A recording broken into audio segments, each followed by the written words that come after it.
वृंदावन बिहारी लाल की जय। जय जय जय श्री श्री श्याम। श्री हरि ओम श्याम तत्सत। श्रीमते रामचंद्राय नमः। ओम स्वादित चरण कमल चिन्ह क्रंदा भक्त जन मानस निवासाय श्री रामचंद्राय कृष्णाय वासुदेवाय हरे परमात्मने प्रणतक्लेशनाशाय गोविन्दाय नमो नमः। सीतानाथ समारम्भाम् श्रीरामानन्दार्यमध्यमाम् अस्मदाचार्यपर्यन्ताम् वन्दे गुरुपरम्पराम्।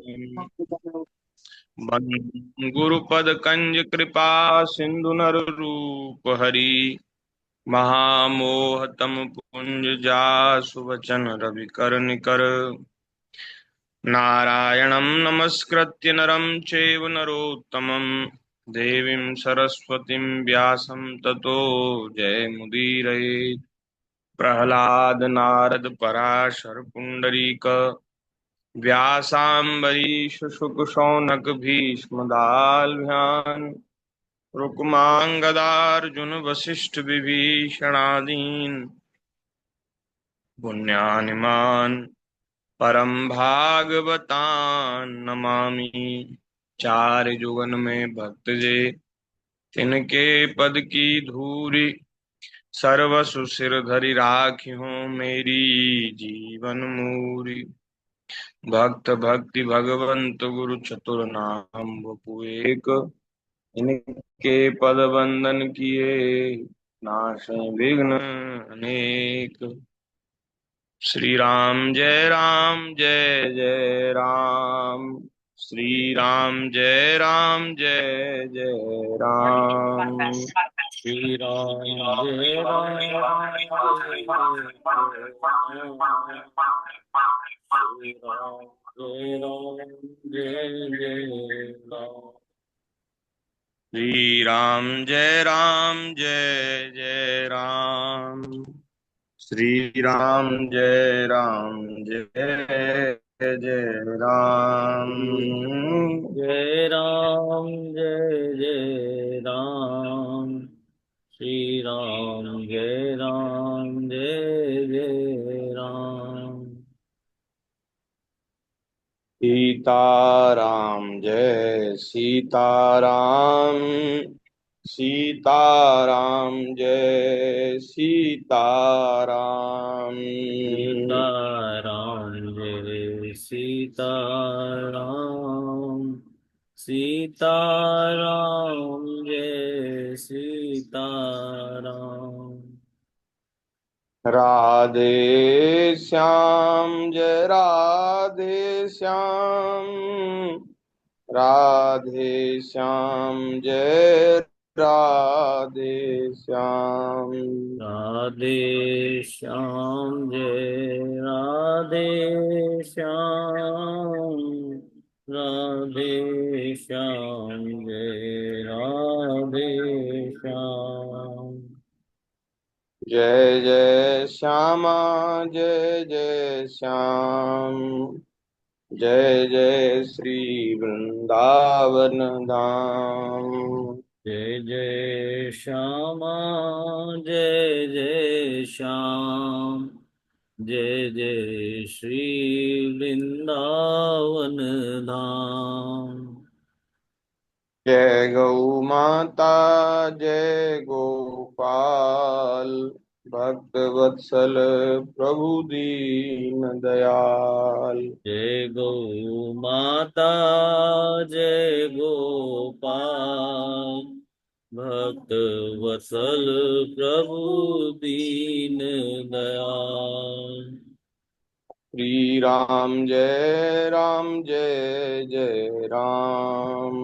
जय राम जय जय राम श्री राम जय जय राम।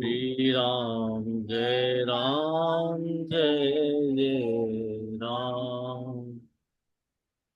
श्री वृंदावन बिहारी लाल की जय। जय श्री सीतारामचंद्र भगवान की जय। श्री गौरी शंकर भगवान की जय। जय श्री हनुमान जी महाराज की जय। जय श्री सद्गुरुदेव भगवान की जय। जय श्रीमद्भागवत महापुराण की जय। श्री जय सुखदेव जी महाराज की जय। श्री जय व्यास भगवान की जय। जय सब संत हरि भक्तन की जय। जगत जय जननी पूज्या गौ माता की जय। जय जय श्री राधे राधे श्याम। श्याम। जय श्री सीताराम। श्री हर हर सीताराम महादेव। महादेव की जय। नारायण नारायण नारायण। नारायण। हम सब लोग बड़े भाग्यशाली हैं जो भगवान की अहेतु की कृपा और करुणा से श्रीमद् भागवत जी की मंगलमयी कथा हम श्रवण करने के लिए उपस्थित हुए हैं। भगवान की दया से ऐसा बानक बना है कि अपने अपने घरों में बैठ करके ही विज्ञान के उपयोग से संपूर्ण श्रीमद् भागवत जी का श्रवण कथन करने का हम लोगों को अवसर प्राप्त हुआ है। उसमें दीर्घ काल से ये सत्संग चल रहा है और करते करते हम लोग एकादश स्कंध में 11वें स्कंध में छठे अध्याय की चर्चा कर रहे थे। यहाँ तक हम चर्चा कर चुके हैं। छठे अध्याय में आप लोगों ने श्रवण किया कि भगवान श्री कृष्ण वे इस धरा धाम का त्याग करके अपने नित्य गोलोक धाम में जाने के लिए ठाकुर जी उद्यत हुए हैं और इस संकल्प से भगवान प्रभास क्षेत्र में आए हैं। सब द्वारिकावासी भी भगवान के साथ आए हैं। तो वहाँ श्री उद्धव जी महाराज श्री उद्धव जी महाराज जब उनको ये मालूम हुआ कि भगवान इस लोक को त्याग कर अपने नित्य गोलोक में प्रस्थान करने वाले हैं तो वे बड़े व्याकुल हो गए और भगवान के चरणों की शरण में आए। भगवान को प्रणाम किया और हाथ जोड़कर उनसे प्रार्थना करने लगे। श्री उद्धव जी महाराज कह रहे हैं, देव देवेश योगेश पुण्य श्रवण कीर्तन संहृत्ये तत्कुलं नूनं लोकं संत्यक्षते भवान। हे प्रभु, हे योगेश्वर, आप देवादि देव देवेश हैं। आप देव देवेश हैं। देव देवेश का अर्थ हुआ कि जो देवताओं के जो स्वामी हैं उनके भी आप स्वामी हैं। जो देवताओं में बहुत बड़े हैं, जो देवाधिदेव हैं, उनके भी आप स्वामी हैं। ऐसे प्रभु आप योगेश्वर हैं, योगियों के भी स्वामी हैं।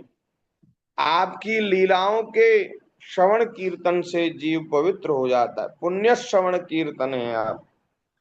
आपकी जो कथा है, आपके जो चरित्र हैं, आपके जो गुण हैं, उनका श्रवण और कीर्तन करने से जीव पवित्र हो जाता है। आप पुण्य श्रवण कीर्तन हैं।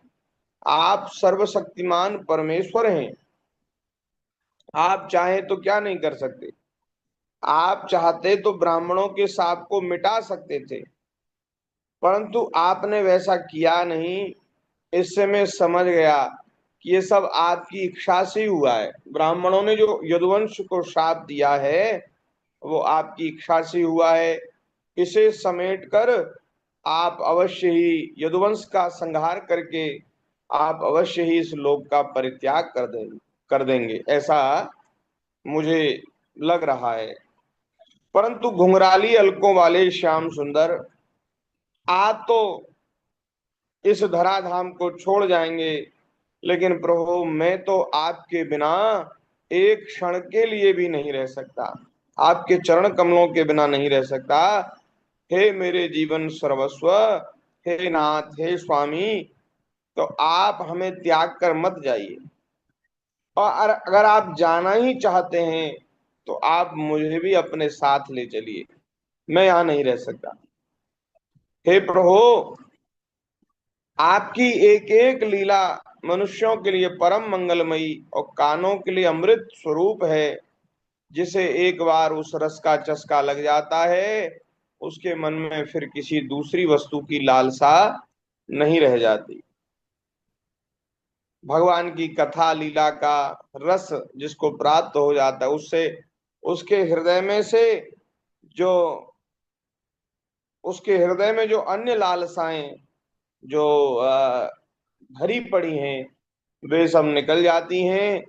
और उसके मन में केवल एक ही इच्छा रह जाती है कि हम निरंतर भगवान की लीलाओं को, गुणों को कहें और सुने।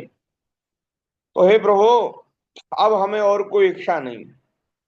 हम तो नित्य आपके सानिध्य में रहे हैं, आपके साथ उठे बैठे हैं, आपके सोते जगते घूमते फिरते आपके साथ रहे हैं, आपके साथ स्नान किया है, खेल खेले हैं, भोजन किया है। तो हे प्रभु, अब हम आपको कैसे छोड़ छोड़ सकते हैं? हम तो सदैव से आपके चरणों की सन्निधि में रहे हैं, तो हमें अब आपका त्याग नहीं हो सकता हमसे। आपकी कथा कीर्तन को भी कोई प्रेमी नहीं त्याग सकते, तो फिर आपका त्याग तो कैसे हो? हे प्रभु, हमें माया का डर नहीं है, ये माया हमें परास्त नहीं कर सकती। देखो, बड़ी सुंदर बात उद्धव जी कह रहे हैं, माया पर विजय प्राप्त करने का उपाय बता रहे हैं। ये माया जो अत्यंत दुर्जया है, इसको जीत पाना बड़ा कठिन है। ऐसी माया को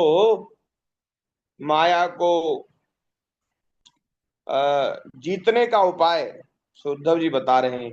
वे कह रहे हैं कि प्रभु, हमें आपकी माया का भय नहीं। क्यों? क्योंकि हमने आपके धारण की हुई माला पहनी है, आपके लगाए हुए चंदन को लगाया है अपने मस्तक पर, आपके उतारे हुए वस्त्र पहने हैं, और आपके धारण किए हुए गहनों से अपने आप को सजाते रहे। हम तो आपकी अधरामृत लेने वाले, आपका प्रसाद लेने वाले सेवक हैं। इसलिए हमें आपकी माया से डर नहीं, हम अवश्य ही आपकी माया को जीत लेंगे। पहली बात, जो भगवान की सेवा करते हैं, भगवान को स्वामी मानकर स्वयं सेवक भाव से भगवान के चरणों की सेवा करते हैं, उनको माया परास्त नहीं करती, माया हार जाती है। ठाकुर जी की सुंदर सेवा घर में पधराई होए और अपने हाथ से बड़े प्रेम से यदि भगवान की सेवा करते होंगे, भगवान को चंदन लगाते होंगे और प्रसादी चंदन धारण कर, ये सब उपाय हैं। भगवान की प्रसादी माला, भगवान को भोग लगा करके उनका अधरामृत पाना, इससे माया पर विजय प्राप्त हो जाती है महाराज। जय हो, जय और हो। एक और बात बता रहे हैं, दूसरी बात कह रहे हैं कि हे प्रभु, भले ही ये माया बड़ी कठिन है, लेकिन और बड़े बड़े ऋषि मुनि महात्माओं के लिए भी अत्यंत दुर्जया है, लेकिन प्रभु, जो लोग आपके भक्त जनों के साथ आपके गुणों और लीलाओं की चर्चा करेंगे, और आपने जो कुछ किया है अथवा जो कहा है उसका स्मरण कीर्तन करते रहेंगे, साथ ही आपकी चाल ढाल, मुस्कान चितवन और हास परिहास की स्मृति में जो अपने देह की भी सुध भूल जाएंगे, तल्लीन हो जाएंगे, केवल वे ही इस दुस्तर माया को पार कर लेंगे। जय हो। बोलिए भक्त वत्सल भगवान की जय। जय। ये उपाय है महाराज, बड़ा सुंदर उपाय है। आपकी लीलाओं की चर्चा, आपके उपदेशों का कथन श्रवण, आपकी जो लीलाएं हैं उनका स्मरण कीर्तन, और भगवान के सुंदर स्वरूप का ध्यान, बोले इससे जीव भगवान की माया को पार कर लेगा।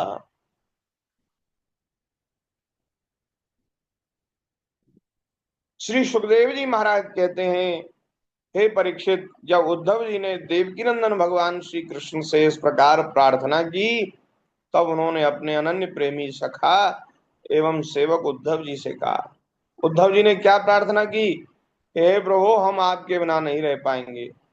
माया से तो हमें भय नहीं है, लेकिन आपके वियोग से भय है, आपके विरह की चिंता है। इसलिए आप हमें अपने साथ ले चलिए। तो ये प्रार्थना की। तो ठाकुर जी ने क्या कहा, उसकी चर्चा श्री सुखदेव जी महाराज 7वें अध्याय में कर रहे हैं। तो सुखदेव जी महाराज ने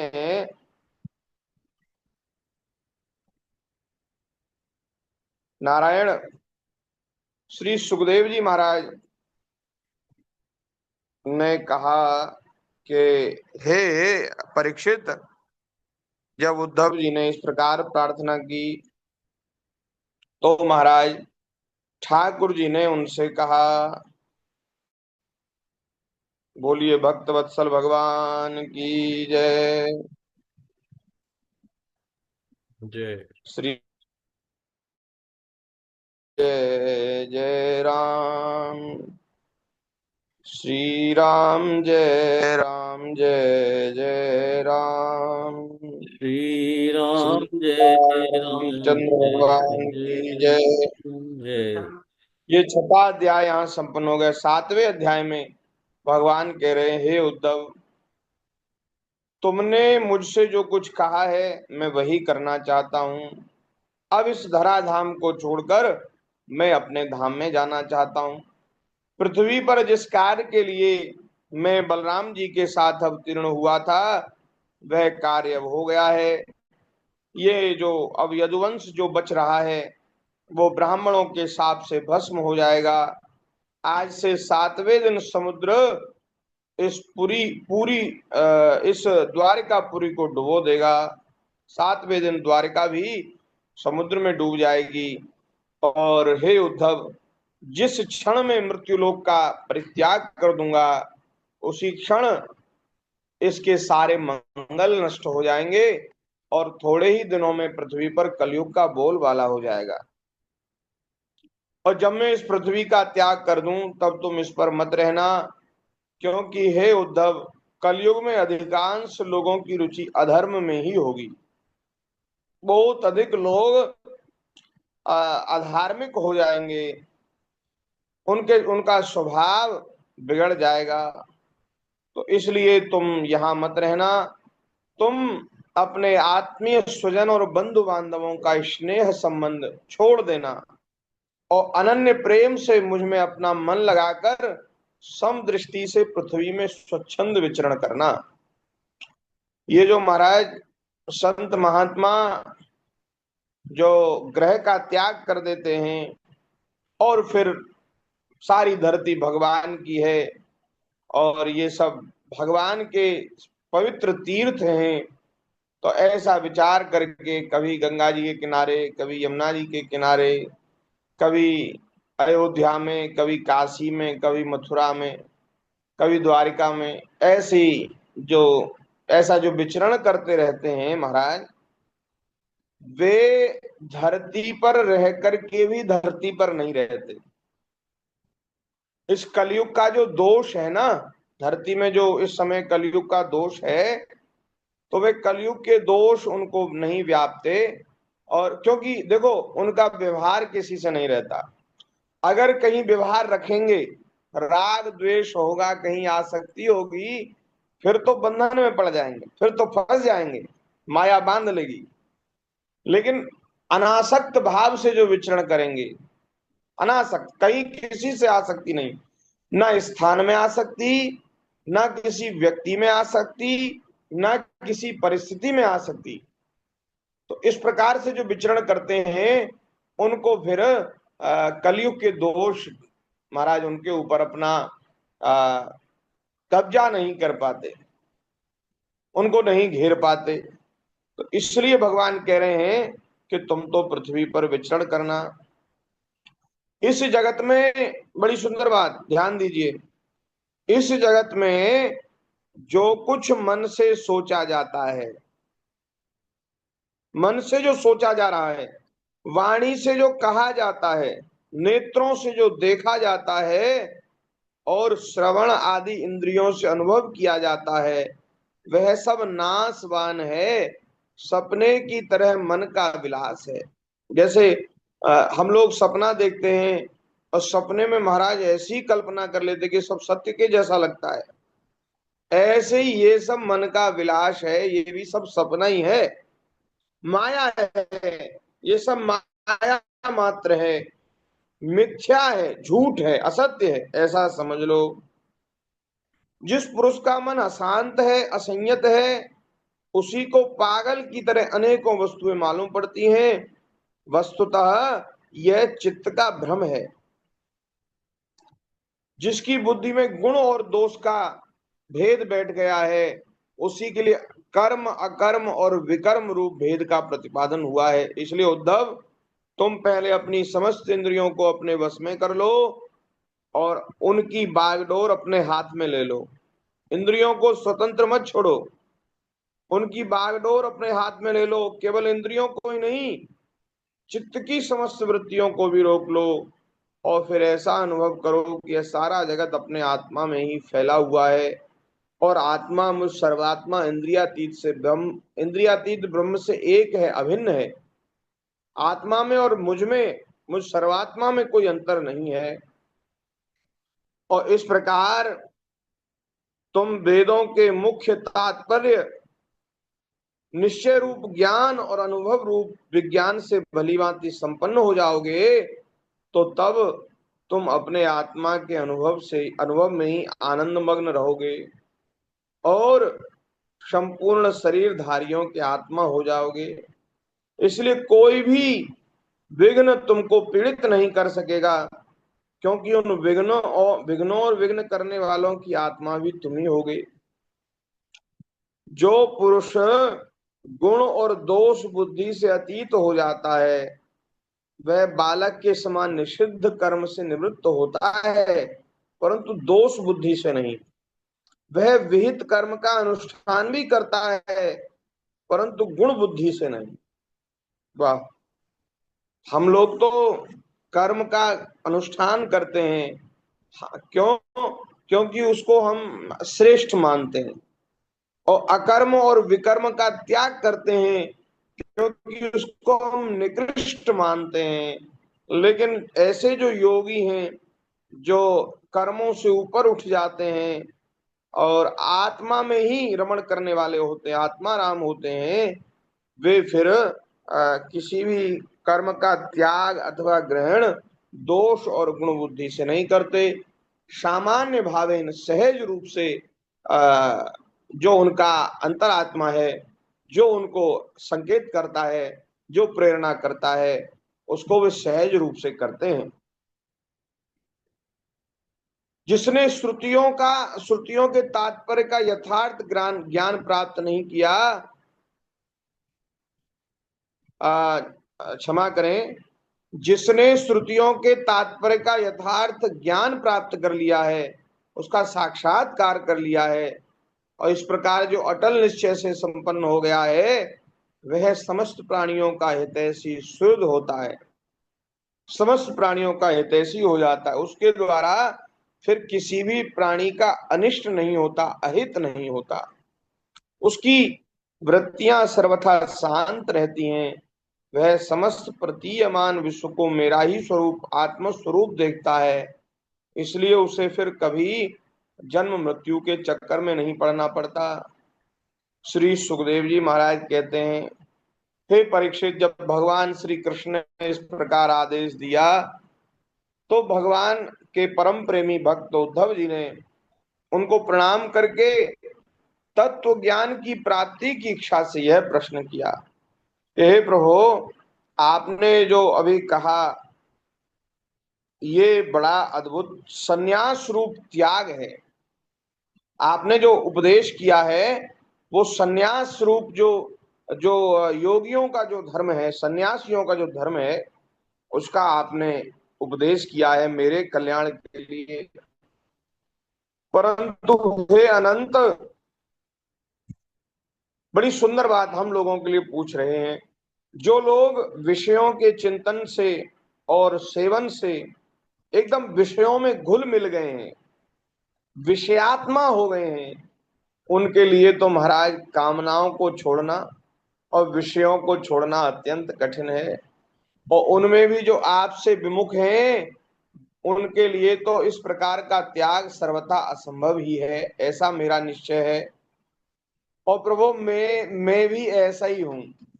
मेरी मति इतनी मूढ़ हो गई है कि यह मैं, यह मेरा है, यह मैं हूं, यह मेरा है, इस भाव से मैं आपकी माया के खेल, देह और देह के संबंधी स्त्री पुत्र धन आदि में डूब रहा हूं।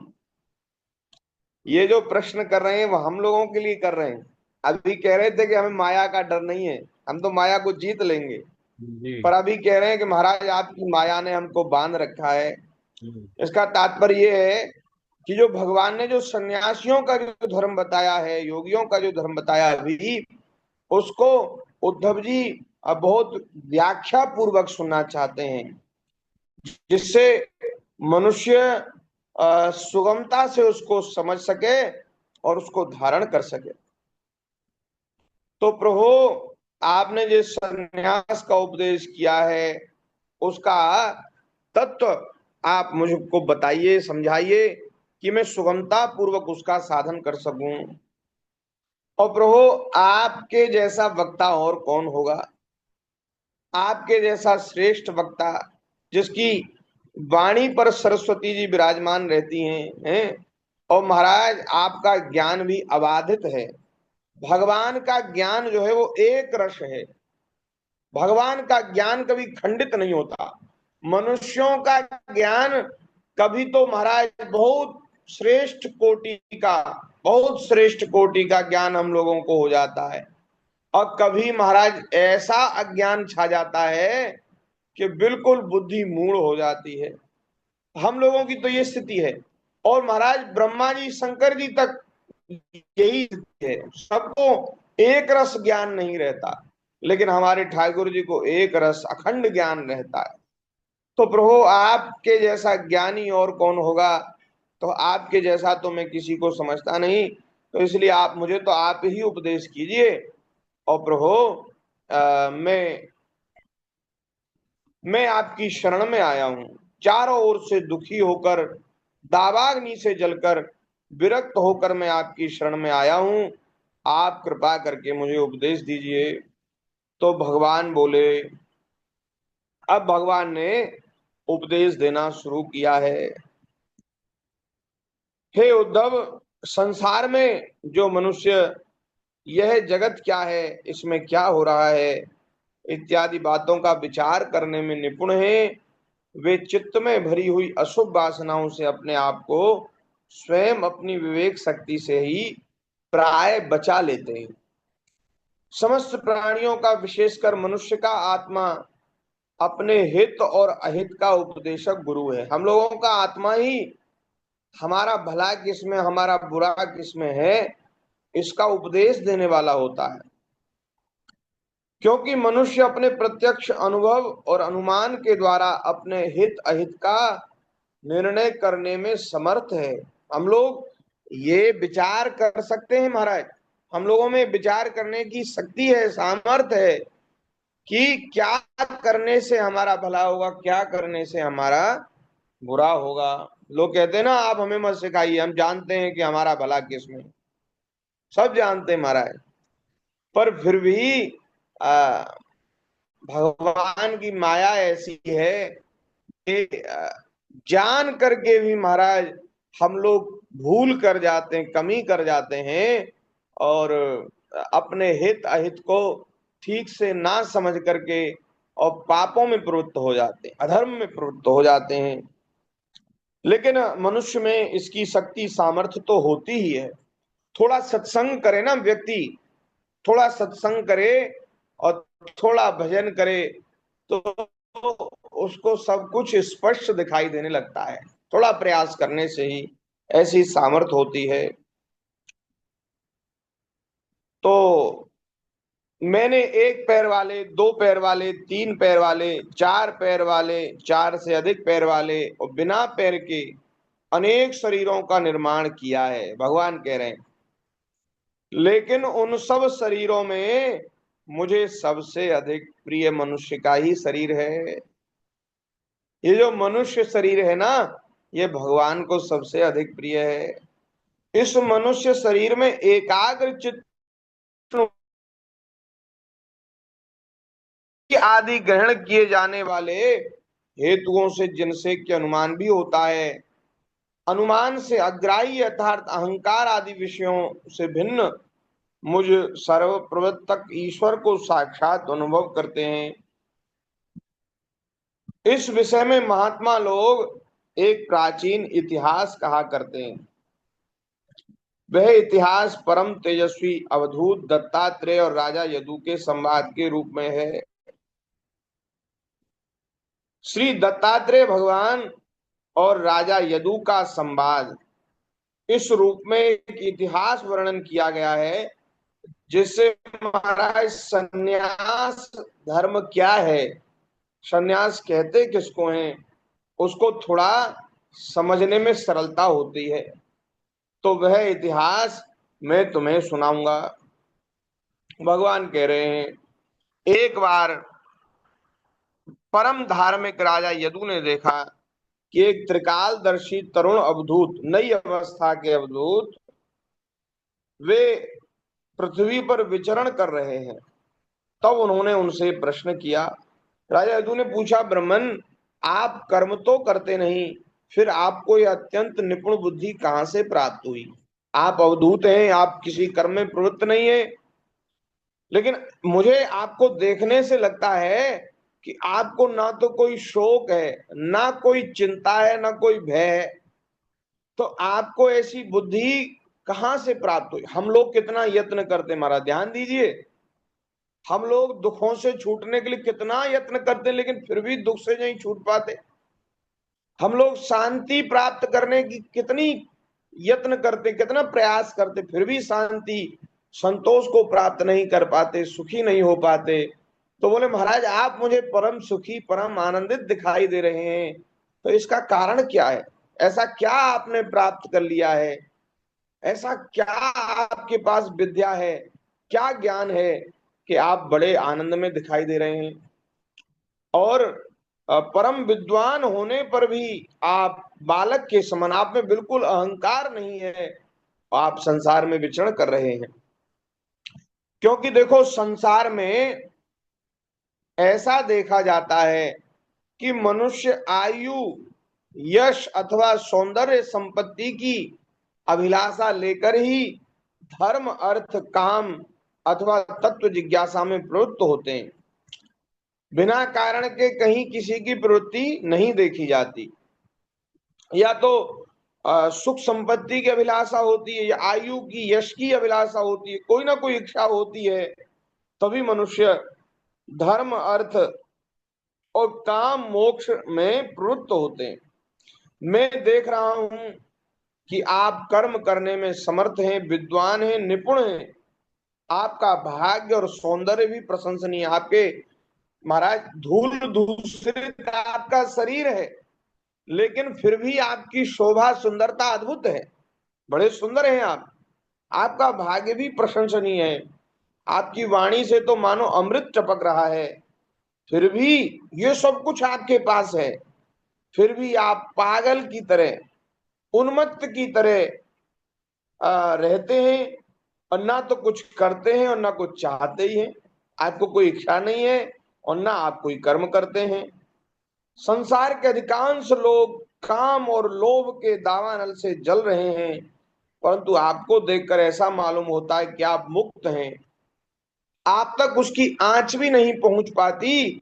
ठीक वैसे ही जैसे कोई हाथी वन में आग लगने पर गंगा जल में खड़ा हो जाता है, सरोवर में खड़ा हो जाता है, तो उसको दावाग्नि जला नहीं पाती।